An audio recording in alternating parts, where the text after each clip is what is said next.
बिस्मिल्लाहिर्रहमानिर्रहीम अस्सलाम वालेकुम। Once again welcome dears to the chemical kinetics.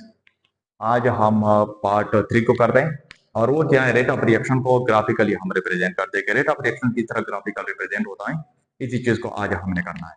तो डियर नोट कर ले, सबसे पहले यहाँ पे अगर मैं ग्राफिकल रिप्रेजेंट कर लो किस चीज की, रेट ऑफ रिएक्टेंट के ग्राफिकल रिप्रेजेंट कर ले, तो फिर मुझे इस तरह का एक ग्राफ मिलेगा। वजह क्या होती है कि फॉर एग्जांपल यहाँ पे चेंज इन टाइम है, जीरो टाइम पे जो रिएक्टेंट की जो कंसेंट्रेशन होती है वो इंतहाई ज्यादा होती है।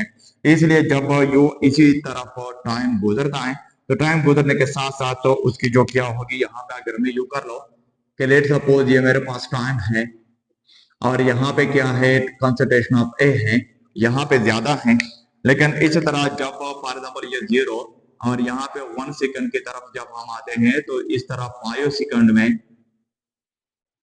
सेकंड में तो रेट ऑफ रिएक्शन जो होती है वो इस तरह कम होगी। यानी सबसे पहले इस तरह, यानी 0 सेकंड पे हो तो 5 सेकंड पे लेट सपोज के 1 सेकंड जब गुजरता है तो फिर क्या होता है, यहाँ पे आ जाता है। इस तरह और टाइम गुजरता है तो फिर इसी तरह आ जाता है, इसी तरह और यू भी आएगा। मीन्स के जब हम इसको मिलाते हैं तो फिर मुझे यू ग्राफ मिलेगा।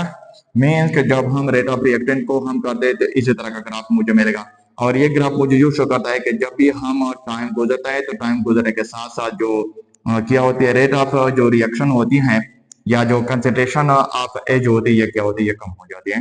तो फिर ग्राफ मुझे यू मिलेगा। लेकिन जब हम change in the concentration of product P करते हैं with the passage of time, तो सबसे पहले जब टाइम 0 होता है तो प्रोडक्ट बी की मिकदार 0 होती है। जब प्रोडक्ट की मिकदार 0 होती है तो टाइम के साथ साथ जब टाइम गुजरता है तो फिर रिएक्टेंट की कंसेंट्रेशन जो होती है ये कम होगी। जब रिएक्टेंट की कंसेंट्रेशन क्या होती है, नीचे की तरफ आती है, तो फिर जो प्रोडक्ट की कंसेंट्रेशन ऊपर की तरफ आएगी। मीन के यहाँ पे जो प्रोडक्ट की कंसेंट्रेशन होगी with the passage of time you बढ़ता जाएगा। means का इसी तरह का हमें ग्राफ मिलेगा। So there is the graphical representation for the rate of reaction, for the rate of product, and that is the graphical representation for the rate of reactant. लेकिन जब हम इन दोनों को मिलाते हैं और एक ही ग्राफ में लेते हैं और वो भी रेट की सूरत में, किसकी सूरत में, रेट की सूरत में। अगर यहाँ पे मैं रेट लिख दूं कि रेट ऑफ रिएक्शन जो होते हैं प्रोडक्ट या किसी भी रिएक्टेंट या सिंपल यू कर रेट ऑफ रिएक्शन जो होती है, तो फिर with the passage of time वो यू होते हैं कि प्रोडक्ट जो होता है, प्रोडक्ट की मिकदार बढ़ती है, जो इस तरह रिएक्शन की मिकदार जो होती है ये कम होती जा रही है। तो so that is the graphical representation for the rate of reaction. ये रेट ऑफ रिएक्शन के लिए ग्राफिकल रिप्रेजेंटेशन है। That is the graphical representation for the rate of product है and that is the graphical representation for the rate of reactant है।